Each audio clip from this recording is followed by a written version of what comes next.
Alhamdulillahirabbil alamin, wassalatu wassalamu ala asrafil anbiya'i wal mursalin wa ala alihi washabihi ajmain. Amma ba'd. Kita sampai ayat 35 surah Al-Ahzab. Surah Al-Ahzab, surah yang ke-33, juzuk yang ke-22, ayat yang ke-35.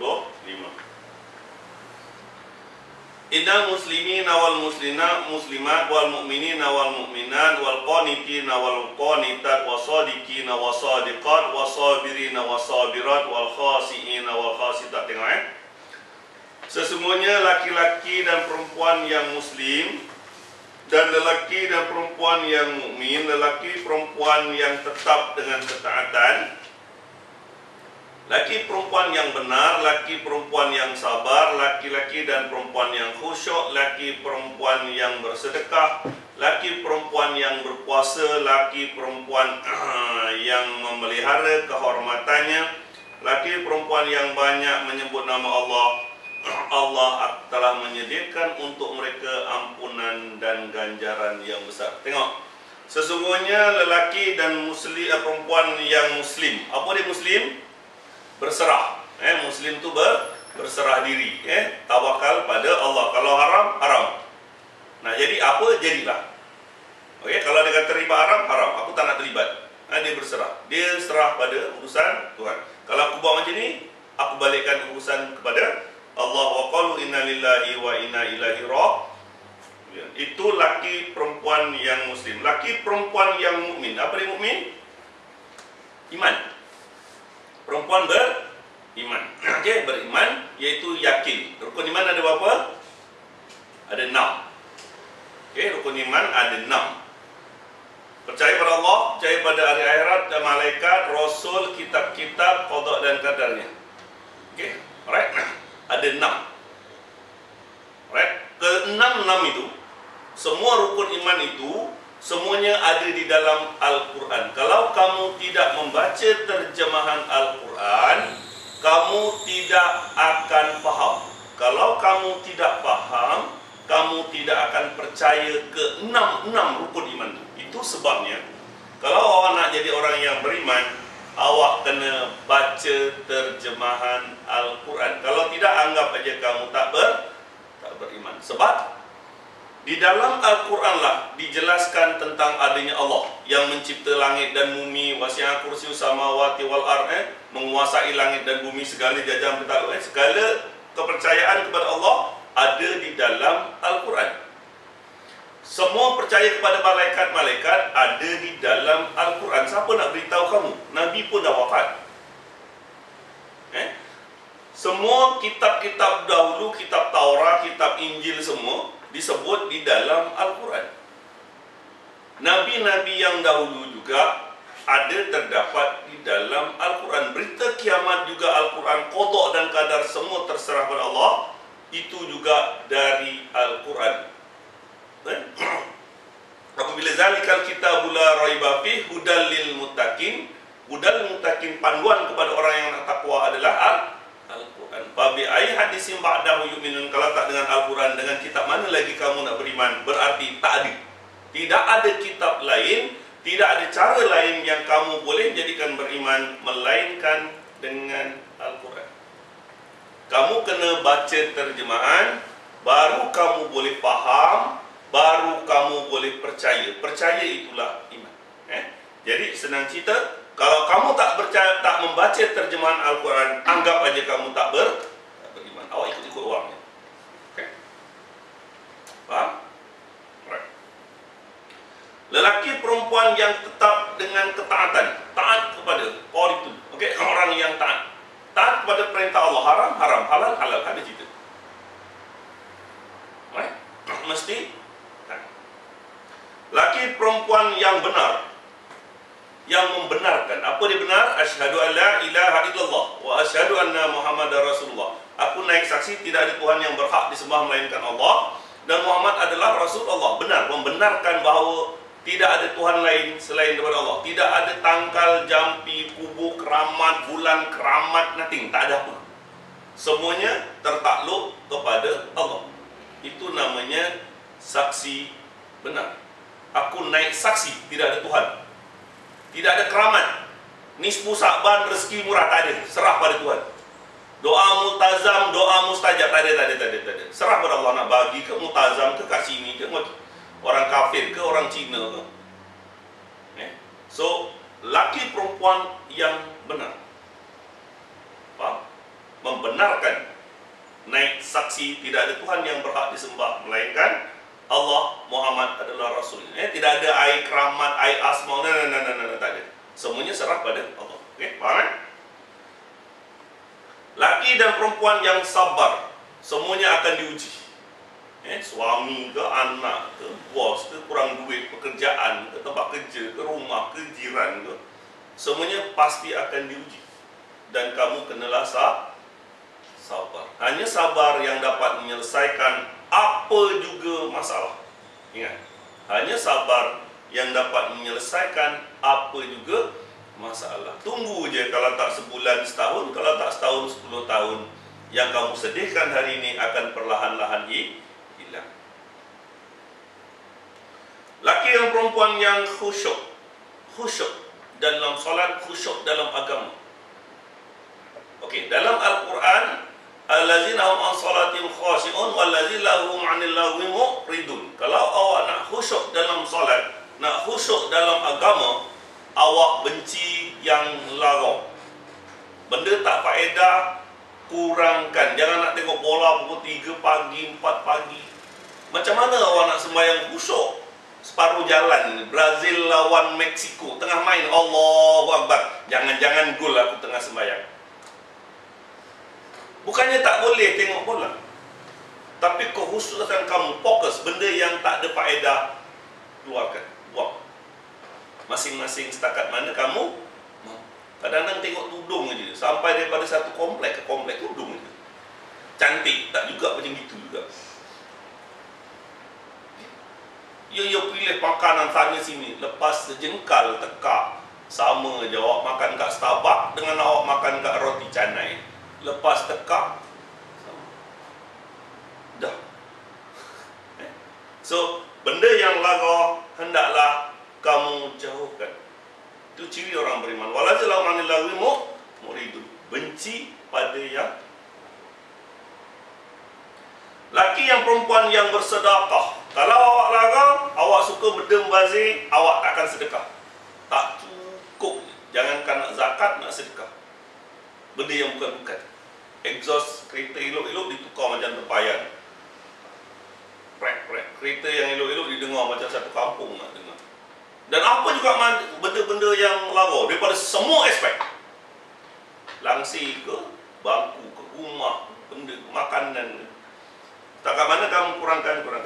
Laki perempuan yang berpuasa. Besok insya-Allah kita berpuasa. Jangan tak puasa. Laki perempuan yang memelihara kehormatannya, jaga kehormatan. Wallazina fi li furujim yuhafizun, menjaga kemaluan. Illa amma malakat aymanuhum fa innahu ghairu malumin. Kecuali pada isteri-isteri dan perempuan di bawah jaganya, itu sudah maklum. Wa man ittagha wara azalika fa ulaika humul adun. Selain daripada itu, keji. Jaga kehormatan kamu. Pakaian awak. Okey. Alright. Lelaki pun nak jaga. Bila tengok dekat handphone, macam-macam gambar lucah. Tengok suami awak ke abang awak, benda-benda tak ada faedah. Kurangkan benda-benda lagu, benda-benda lucah dia ni. Dah tua dah, dah bergaji pun. Tengok wrestling wanita dengan cucu Allah. Benda-benda lagu, mesti jaga kehormatan. Laki dan perempuan yang banyak menyebut nama Allah, menyebut nama Allah, zikrullah, bukannya sekadar Allah, tak tahu mana. Okay? Zikrullah ni boleh juga ditakwilkan, ditafsirkan. Setiap gerak-geri kamu, awak fikir, ini salah daripada agama atau tidak? Setiap gerak-geri awak. Nak pakai tudung merah ni bagus untuk agama atau tidak? Nak makan ni perlu atau tidak? Setiap harkat kehidupan, fi zilalil Quran, di bawah bayangan Al-Quran. Okay. Allah telah menyediakan untuk mereka ampunan dan ganjaran yang besar. Allah akan ampunkan. Semua manusia ada dosa. Cuba angkat tangan siapa yang tak ada dosa, saya nak tengok. Tak ada. Ada dosa semua. Alright. Kamu tak nak ke Allah ampunkan kamu dosa kamu dan ganti dengan ganjaran yang besar? Ikut aja. Mesti berserah, muslim, mesti beriman, qanitin, mesti taat, benar, mesti dalam hal benar, bukan yang salah. Orang yang sabar, mesti sabar, khusyuk, bersedekah, berpuasa, memelihara kehormatan, banyak menyebut nama Allah. Allah ampunkan dosa kamu. Itu janji Allah, bukan janji saya. Wasabirin wasadikin wal qanitin wal munfiqin wastaghfirina bil ashar. Orang yang sabar, bukan sabar aja, dan benar, dan qanitin orang yang taat, wastaghfirina bil ashar, orang yang beristighfar waktu sahur. Alright. Tengok ayat 36. Dan tidaklah patut bagi laki-laki mukmin dan tidak patut perempuan mukmin apabila Allah dan Rasul-Nya telah menetapkan satu ketetapan, akan ada bagi mereka pilihan yang lain tentang urusan mereka.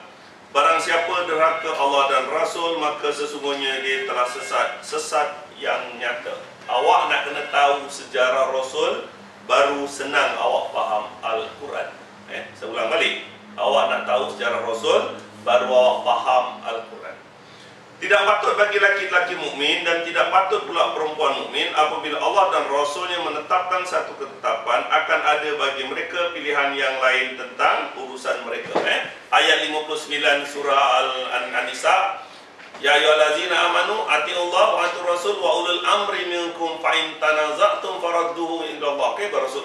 Wahai orang beriman, taat pada Allah, taatlah pada Rasul, dan taat pada pemerintah. Kalau kamu bertelagah, balik kepada Allah dan Rasul-Nya jika kamu benar-benar beriman pada Al-Quran dan hari akhirat. Taat pada Allah bermaksud apa yang daripada Al-Quran. Taat kepada Rasul, apa yang diperintahkan oleh Rasul dalam melaksanakan Al-Quran. Taat kepada perintah, apa juga yang tidak bertentangan dengan Al-Quran. Apabila kamu telagah, tinggalkan pemerintah. Pemerintah mengatakan ini riba untuk beli rumah, awak tinggalkan. Awak boleh tinggalkan pemerintah. Sebab pemerintah membuat adalah untuk kebaikan manusia, berubah-ubah dari masa satu masa ke satu masa lain. Tapi awak dalam hal taat pada Allah dan Rasul, kamu tak ada pilihan. Atiullah wa atiur Rasul. Kena taat, ikut je. Tengok, perintah daripada Allah, awak tahu sebut daripada Al-Quran. Itu kalam Allah. Perintah daripada Rasul, dengar dulu. Kadang-kadang Rasul ini memerintahkan atau menyuruh orang tertentu, bukan untuk seluruh manusia. Sebagai contoh, wahai Abdullah bin Al-Jubair, awak dengan 50 pemanah ni tetaplah dekat atas gunung rahmat ni untuk melindungi kami dalam peperangan Uhud. Jangan kamu turun. Berarti Nabi arahkan kepada Abdullah bin Jubair, bukan untuk seluruh orang manusia, kan? Tidak, kan? Ataupun wahai Abu Zar, janganlah kamu minta jawatan. Sesungguhnya jawatan itu nanti akan dipertanggungjawabkan di hari akhirat kelak. Itu Nabi berkata untuk Abu Zar. Sebab Abu Zar ni lemah dalam pentadbiran barangkali, tapi tidak untuk orang lain. Jadi kadang-kadang dalam hal begitu kita boleh takwil-takwilkan. Tetapi ada perintah dari Rasul untuk kita. Yang itu kita kena ikut. Iaitu apa? Apa perintah Rasul? Hadis mutawatir, kandungan khutbah Arafah, itu untuk kita. Kena ikut. Itu perintah daripada Rasul. Ya ayuhan nas, perkataannya, wahai manusia, dengarkan kata-kataku ini, barangkali aku tidak akan bersama kamu ketika ini di lain waktu. Wahai manusia, sesungguhnya darah kamu dan harta kamu adalah suci buat kamu seperti sucinya hari ini. sehingga kamu menemui Allah dan pasti kamu akan menemuinya. Wahai manusia, mulai hari ini tidak ada riba di antara kamu. Riba yang pertama, Abdullah bin Sayyidina Abbas bin Abdul Muttalib tidak lagi berlaku atas kamu. Untuk kamu duit pokok, kamu tidak dianyaya dan tidak menganiayai. Wahai manusia, tidak ada lagi hutang darah di antara kamu. Hutang darah yang pertama aku lepaskan adalah darah Ibnu Rabi'ah bin Al-Haris bin Abdul Muttalib. Wahai manusia, itu perintah-perintah Rasul. Dalam penciptaan langit dan bumi terdapat 12 bulan. Di dalamnya terdapat 4 bulan suci, yaitu 3 bulan berturut-turut dan 1 bulan di antara Jamadil Akhir dan Sa'ban, yaitu bulan Rejab. Wahai manusia, seperti mana kamu ada hak terhadap istri kamu juga ada hak terhadap kamu. Hak kamu terhadap mereka supaya tidak membenarkan orang yang tidak kamu sukai mengijak lantai rumah kamu. Sekiranya dia melakukan itu, maka nasihatkanlah, tinggalkanlah daripada tempat tidur, ataupun berilah satu pukulan yang tidak mencederakan. Sesudah itu janganlah kamu cari-cari kesalahan mereka.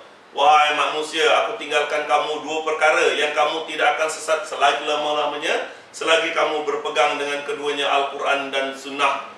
Wahai manusia, sesungguhnya Islam itu bersaudara, maka damaikanlah di antara mereka. Itu kandungan khutbah Arafah, perintah Rasul untuk kita. Itu kena ikut. Itu sebabnya.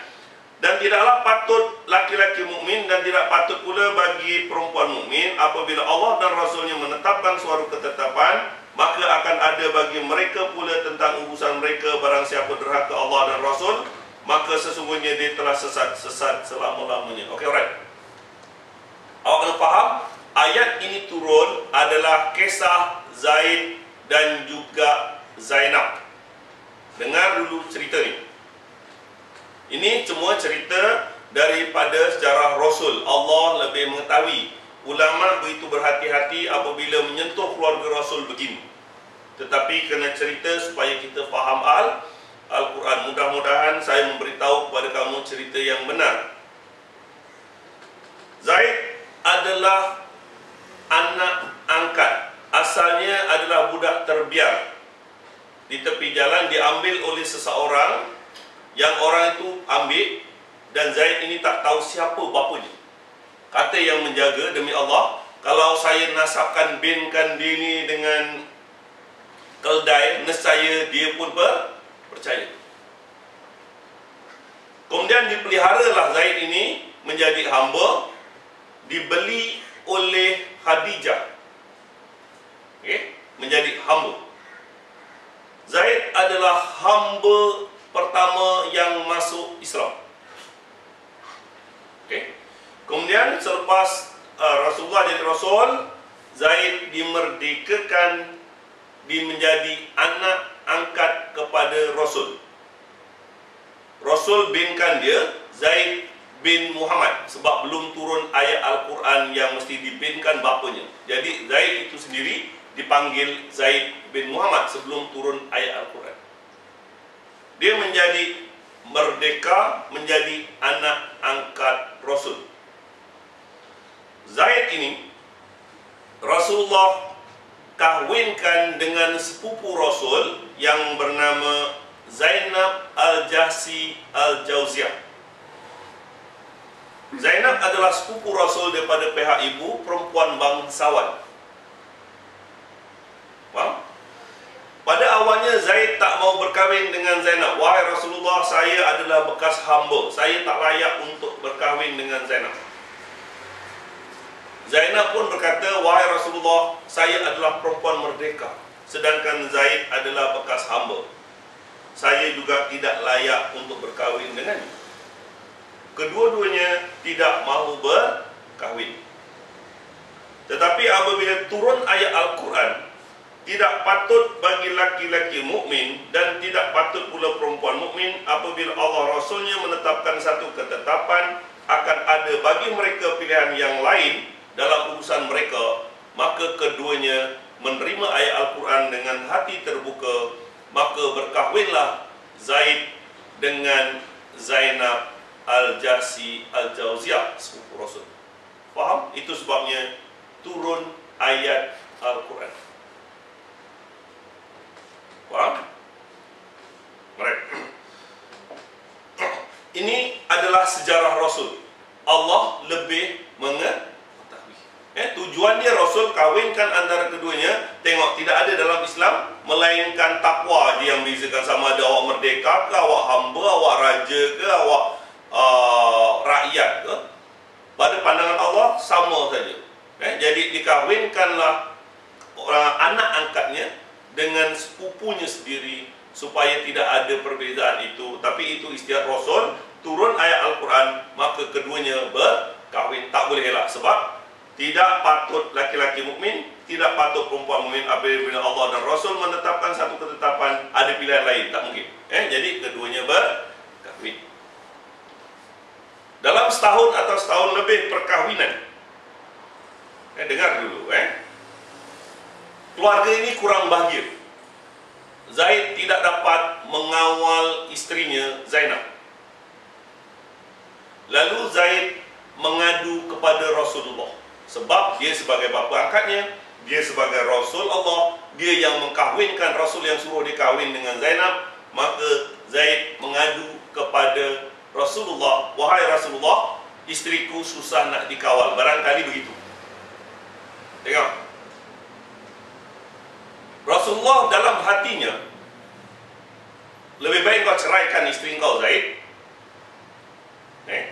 Dalam hati Rasul, baik kau ceraikan. Dan kalau kamu ceraikan, Rasulullah perlu, dia kata, aku akan berkahwin dengan janda kamu supaya merubah keadaan orang-orang masyarakat musyrik, yaitu anak angkat dianggap sebagai anak sendiri, jandanya tak boleh kahwin dengan bapanya, bapa angkatnya. Jadi dalam hati Rasul, wahai Zaid, kau ceraikanlah. Aku perlu kahwin dengan janda kamu supaya mengubah kebiasaan. Sebab dia adalah sepupu dari pihak ibu, boleh berkahwin. Tetapi Rasulullah takut. Rasulullah takut. Jadi dia cakap, wahai Zaid, kau peganglah terus isteri kamu dan tawakal saja pada Allah. Tengok ayat yang ke-37. Ingatlah ketika kamu berkata kepada orang yang Allah telah melimpahkan nikmat kepadanya, kepada kamu, dan kamu juga telah memberi nikmat kepadanya, tahanlah terus istri kamu dan bertawakallah kepada Allah. Ini Rasulullah kata, wahai Zaid, tahan terus istri kamu, tawakal je pada Allah. Padahal dalam hati Rasul, wahai Zaid, kau ceraikan saja. Nanti aku perlu kahwin kepada janda kamu untuk mengubah kebiasaan Arab bahawa bapa angkat tak boleh kahwin dengan isteri anak angkat yang telah diceraikan, untuk merubah kebiasaan orang Arab. Tapi Nabi pun takut. Dalam hati Nabi pun takut. Tengok, sedangkan kamu menyembunyikan apa yang ada di dalam hati kamu dan apa yang Allah telah yang akan menyatakannya. Kamu takut kepada manusia, sedangkan Allah lah yang berhak untuk kamu takuti. Itu sejarah Rasul. Mudah-mudahan itulah yang benar, yaitu Rasulullah dalam hatinya mengatakan, wahai Zaid, kau ceraikan aja.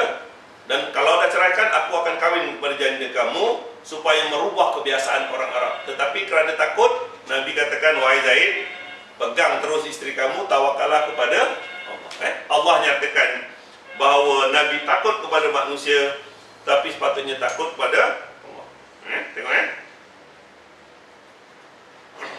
ingatlah ketika kamu berkata kepada orang yang Allah telah melimpahkan nikmat kepadanya dan kamu juga memberi nikmat kepadanya, tahanlah terus istri kamu, bertawakallah kepada Allah, sedangkan kamu menyembunyikan di dalam hati kamu apa yang Allah akan menyatakannya. Kamu takut kepada manusia, sedangkan Allah lah yang lebih berhak untuk kamu takuti. Tengok,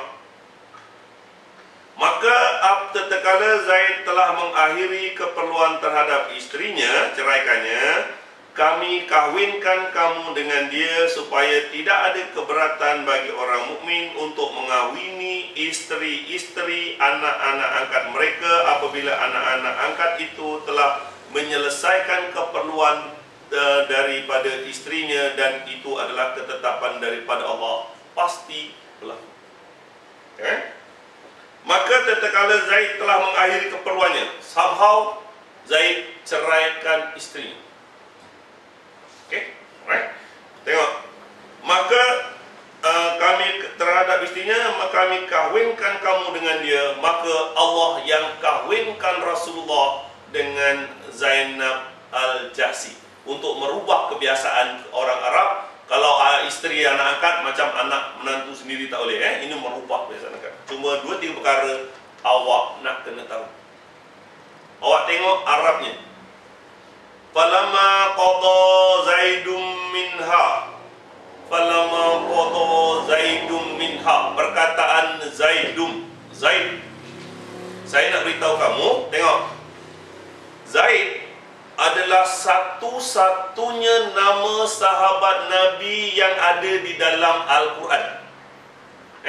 Zaid adalah satu-satunya sahabat Nabi yang ada di dalam Al-Quran. Abu Bakar, Omar, Ali, Musyab, semua tak ada dalam Al-Quran. Orang ini adalah orang besar. Namanya disebut oleh Allah di dalam Al-Quran.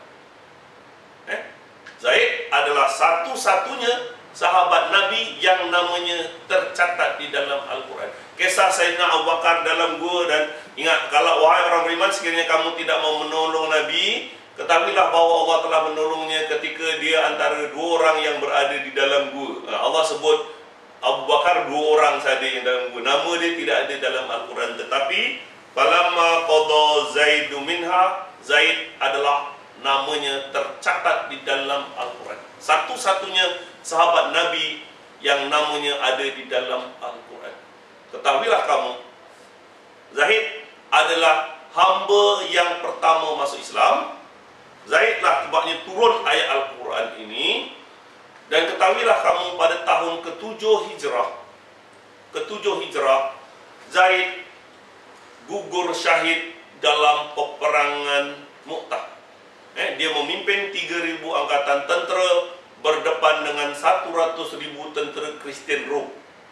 Zaid menerjah kawasan musuh. Zaid bin Harisah adalah orang yang pertama gugur dalam peperangan Mu'tah. Zaid bin Harisah ini benderanya diganti oleh Abdullah Rawahah, iaitu ketua perjanjian Aqabah yang kedua. Abdullah Rawahah memegang bendera Islam, kemudian Abdullah Rawahah juga gugur syahid di Mu'tah. Kemudian bendera dipegang oleh Ja'far bin Abi Talib, yang awak biasa dengar, dipancung tangan kanan, pegang bendera kiri, pancung tangan kiri, kemudian dibelah bahagian tengah. Maka gugurlah 3 orang sahabat ini. Ja'far bin Abi Talib ini adalah ketua hijrah Islam yang pertama di Abyssinia. Ja'far bin Abi Talib. Dan apabila Rasulullah tahu bahawa kedua Ja'far tangannya putus, Rasulullah berkata, Allah akan ganti tangan Ja'far dengan 2 kepak. Itu sebab Ja'far ini mendapat gelaran Ja'far At-Tayyar, atau Ja'far yang ampunya 2 kepak. Itu adalah kisah Zaid. Merupakan orang yang pertama, hamba yang pertama masuk Islam. Dialah yang turunnya ayat Al-Quran ini. Dia adalah orang yang gugur syahid dalam peperangan Mu'tah. Dan dia adalah satu-satunya sahabat Nabi yang namanya tercatat di dalam Al-Quran. Dan ketahuilah kamu, pada tahun ke-10 Hijrah, sebelum Rasulullah wafat, Rasulullah memilih Osama bin Zaid, anak kepada Zaid bin Harisah ini, memimpin 40.000 tentera Islam, iaitu tentera Usrah, untuk pergi ke sepadan Syam. So itu adalah kisah Zaid. Anak Zaid 17-18 tahun menjadi komandan tentera. Semua yang lain, Khalid bin Al-Walid, Abdullah Ubadah, semua tu, semuanya, Zubair bin Awwab, sahabat-sahabat Nabi, Sayyidina Ali, Sayyidina Umar, semuanya di bawah pemerintahan komandan tentera Osama bin Zaid ketika tahun 10 Hijrah sebelum Rasulullah wafat. Itu adalah kisah Zaid bin Harisah. Faham? Jadi nama dia tercatat di dalam Al-Quran. Orang yang baca Al-Quran akan sentiasa menyebut dia. Falamma qada Zaidum minha, dan apabila Zaid telah mengakhiri keperluan terhadap istrinya, kami kahwinkan kamu dengannya. Okey, manakala musuh Allah, satu-satunya nama musuh Allah yang ada di dalam Al-Quran sejarah Rasul adalah Abu Lahab. Tabbat yada Abi Lahabin wa tab. Maka celakalah kedua tangan Abu Lahab. Nama musuh Nabi yang ada dalam Al-Quran adalah Abu Lahab, dan satu-satunya sahabat Nabi yang ada dalam Al-Quran adalah Zaid bin Harisah. Tengok. Maka tatkala Zaid mengakhiri keperluan terhadap istrinya, kami kahwinkan kamu dengan dia supaya tidak ada keberatan bagi orang mukmin. Yang kahwinkan Rasul dengan Zainab adalah Allah sendiri. Walaupun Nabi takut. Pada tadi Nabi takut, alright? Tetapi Allah yang kahwinkan, sebab itu adalah ketentuan dari Allah. Awak akan jumpa cerita-cerita orientalis. Kadang-kadang ustaz-ustaz Malaysia ini pun menceritakan benda yang salah tentang perkahwinan Rasulullah dan juga Zainab Al-Jasi. Dia umpamakan cinta Rasulullah ini seperti Romeo Juliet. Moga laknat Allah untuk mereka. Dia katakan Nabi datang ke rumah Zaid, maka terbukalah pintu, terpandanglah Zainab dengan pakaian yang seksi sebagainya. Awak akan jumpa cerita-cerita begitu. Ketahuilah kamu, cerita itu adalah kerja-kerja orientalis dan orang-orang yang ustaz-ustaz untuk nak glamour saja. Ayat Al-Quran jelas, apabila Zaid mengakhiri keperluan terhadap istrinya, kami yang kahwinkan, Allah yang kahwinkan Rasulullah dengan Zainab Al-Jasi Al-Jauziyah. Faham? Cerita yang mengenai Rasulullah dengan Zainab, yang cerita yang bukan-bukan, itu bukan daripada Al-Quran, itu bukan daripada Rasul.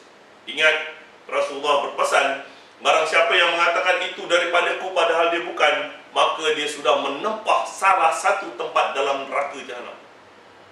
Jangan nak buat bid'ah. Faham? Jadi awak sekarang faham mengenai Zaid dan juga Zainab Al-Jasi. Maka kami kahwinkan kamu dengan dia supaya tidak ada keberatan bagi orang mukmin untuk mengawini istri-istri anak-anak angkat mereka apabila anak angkat itu telah menyelesaikan keperluan terhadap istri-istrinya dan adalah ketetapan Allah itu pasti berlaku. Allah yang kahwinkan. Siapa nak menghalang Allah untuk mengkahwinkan Rasul dengan Zainab supaya berlaku kehendak Allah turunnya ayat Al-Quran ini. Tengok ya. Tidak ada keberatan atas Nabi. Tidak ada keberatan atas Nabi tentang apa yang telah ditetapkan oleh Allah baginya. Allah menetapkan yang demikian sebagai sunnahnya pada Nabi-Nabi yang terdahulu, dan adalah ketetapan Allah itu suatu ketetapan yang pasti berlaku. Ingat, Nabi sudah bersumpah, dia sudah ikat janji dengan Allah bahawa dia akan taat apa juga yang diperintahkan oleh Allah. Rasul ni sudah ikat janji, sudah bersumpah dengan Allah bahawa dia akan melaksanakan apa yang diwahyukan oleh Allah kepadanya. Tengok ayat 7. Ulang ayat yang ke-7. Ayat yang ke-7 surah Al-Ahzab. Dan ingatlah ketika kami mengambil perjanjian dari nabi-nabi dan dari kamu sendiri. Nabi pun Nabi Muhammad bersumpah perjanjian Rasul dengan Allah, dan daripada Nuh, Ibrahim, Musa, Isa putra Maryam, dan kami mengambil daripada mereka perjanjian yang amat teguh. Jadi Nabi memang dah bersumpah dalam jiwanya bahawa dia akan melaksanakan, menyampaikan kalimah Allah dengan terang, tidak akan menyembunyikan apa yang segalanya. Dalam surah Al-Haqqah sana, dalam surah Al-Haqqah, sekiranya Muhammad itu mengatakan yang bukan diwahyukan dikatakan diwahyukan, maka akan kami ikat tangan kanannya dan kami akan potong-potong urat jantungnya, urat merahnya. Dan katakanlah, siapakah yang dapat menghalang kami daripada berbuat demikian? Nabi akan menyampaikan segala apa yang diwahyukan oleh Allah kepadanya. Tengok, tidak ada satu keberatan. Nabi tak mungkin, tak patut merasa keberatan untuk berkahwin dengan janda anak angkatnya tadi supaya merubah kebiasaan masyarakat Arab pada masa itu. Faham? Ada apa yang awak tak faham setakat ini? Ini kisah Zaid dan Zainab. Ini tercatat dalam sejarah Rasul. Yaitu orang-orang yang menyampaikan risalah Allah. Rasulullah menyampaikan risalah Allah. Dan begitu juga orang-orang yang menyampaikan risalah ayat-ayat Al-Quran. Mereka takut kepada Allah dan mereka tidak merasa takut kepada manusia selain daripada Allah, dan cukuplah Allah sebagai pembuat perlindungan. Kita tengok pejuang Malaysia, dikatakan ramai yang ikut berjuang di Syria dan di Iraq, membantu gulungan sunnah di sana. Dah tahu tempat medan perang, mereka pun takut. Dia tahu benda itu boleh mati gila-gila. Jangankan diugut di penjara ke, dimasukkan penjara di rotan, tempat yang terang-terang, tempat menempah maut pun dia, sebab jiwa, soal iman. Okay? Kalau mereka memang perjuang Al-Quran dan Sunnah, moga-moga kemenangan memihak kepada mereka. Kita doakan keselamatan mereka. Okay? Sebab orang-orang ni dia tak takut. Dia dalam surah Taubah nanti kita akan sampai, yaitu mereka hanya mengharapkan dua kemenangan. Kalau dia menang dalam peperangan ini, Islam akan terus berkembang. Kalau dia gugur, dia akan syahid. Tak ada apa yang dia nak takutkan. Ya? Begitulah pejuang orang-orang yang beriman mengikut jejak Rasul. Tengok ayat yang ke-39. Orang-orang yang menyampaikan risalah Allah, mereka takut hanya kepada Allah, dan mereka tidak merasa takut kepada manusia selain daripada Allah, dan cukuplah Allah sebagai pembuat perhitungan. Faham? Mungkin dia akan menimbulkan huru-hara dalam negara, tapi itu masalah negara. Ini iman, masalah iman. Okey? Kita balikkan urusan kepada Allah. Dia paling benci sekali kalau orang-orang yang tengok pejuang ni, biasa dia tak suka dengan orang-orang Syiah, orang-orang munafik, orang-orang puja kubur, Sufism, dia tak suka. Dia bukannya ekonomi, dia tak penting. Dia cuma pentingkan risalah Allah, Al-Quran dan Sunnah Rasul. Ayat yang ke-40. Muhammad itu sekali-kali bukanlah bapa kepada seorang laki-laki di antara kamu, tetapi dia adalah Rasul Allah dan penutup para nabi, dan dia adalah Allah Maha mengetahui segala sesuatu. Muhammad sekali-kali bukanlah bapa kepada seorang laki-laki di antara kamu. Muhammad bukan bapa kepada Zaid. Apabila Zaid menjadi anak angkat, Rasulullah binkan Zaid bin Muhammad. Tapi apabila turun ayat Al-Quran ayat yang kelima tadi, hendaklah dibinkan kepada bapanya, maka Rasulullah binkan Zaid ini kepada bapanya, Zaid bin Harisah. Nabi bukannya bapa kepada Zaid. Okey, itu sebabnya Muhammad itu sekali-kali bukanlah bapa kepada laki-laki di antara kamu, tetapi dia adalah Rasul Allah dan penutup para nabi. Tidak ada nabi lain selepas Nabi Muhammad SAW. Ini ada yang klaim Nabi Melayu. Berapa kali dah, banyak kali dalam sejarah Nabi Melayu pun dah wujud. Ketahuilah kamu, selepas Rasulullah SAW wafat, ada 3 orang yang mengaku Nabi, yaitu Musalimah, Ahnas, dan seorang perempuan yang mengatakan dia adalah Nabiyah. Dan awak jangan heran, mereka mempunyai pengikut yang ramai. 3 Nabi palsu ini mempunyai pengikut yang ramai. Sayyidina Abu Bakar Al-Siddiq tidak terus menghancurkan, tetapi menunggu kepulangan tentera Usrah tadi yang 40,000 tu dekat sepadan Syam yang dipimpin oleh Osama bin Zaid. Tunggu balik dahulu. Kemudian Abu Bakar mengarahkan ketiga-tiga Nabi ini dihancurkan. Okey? Dan ketahuilah kamu, dalam peperangan itu ramai yang tahfiz Quran, penghafal-hafal Al-Quran yang turut mati dalam membenteras Nabi palsu Musalimah dan juga Ahnas. Itu sebabnya Sayyidina Umar mengatakan, wahai Amirul Mukminin, wahai Abu Bakar, arahkanlah mereka untuk mengumpulkan Al-Quran. Sejak Abu Bakar inilah Rasulullah Abu Bakar mengarahkan Zaid bin Sakib untuk mengumpulkan Al-Quran. Kemudian dikumpulkan zaman Sayyidina Osman dengan 8 orang pembantu, wujudlah Mushaf Osmani ataupun Resam Osmani. Alright. Jadi Rasulullah Nabi Muhammad adalah Nabi yang terakhir. Tidak ada Nabi lagi. Awak jangan percaya ada Nabi-Nabi Melayu lah, Nabi yang bukan-bukan.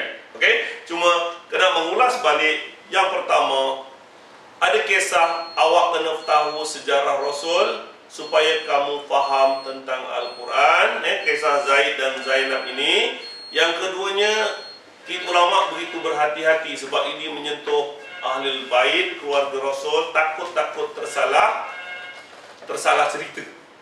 Yang kedua, jangan kamu tinggalkan Al-Quran. Selagi kamu berpegang Al-Quran dan sunnah Rasulullah berkata kamu tidak akan sesat selama-lamanya. Pegang Al-Quran. Banyakkan membaca, pahamkan Al-Quran. Mudah-mudahan Allah bagi kemudahan untuk kamu. Fa inna ma yasarnal Qur'ana bilisanika la'allahum yatazakkarun. Sesungguhnya kami telah mudahkan Al-Quran itu dalam bahasa kamu. Mudah-mudahan kamu senang mengambil peringatan. Hari ini kita kisah Zaid dan Zainab Al-Jahsi. Ada apa orang nak tanya dalam sejarah Rasul? Ada apa orang nak tanya yang lain dalam hal agama? Awak boleh tanya mengenai sejarah, awak boleh tanya mengenai yang lain. Ada apa orang nak tanya dari Al-Quran? Nah, kita cuba contoh-contoh semasa je. Tapi yang benar adalah Al-Quran. Yang sebenarnya Allah lebih mengetahui. Balikkan urusan pada Allah. Ada apa orang nak tanya?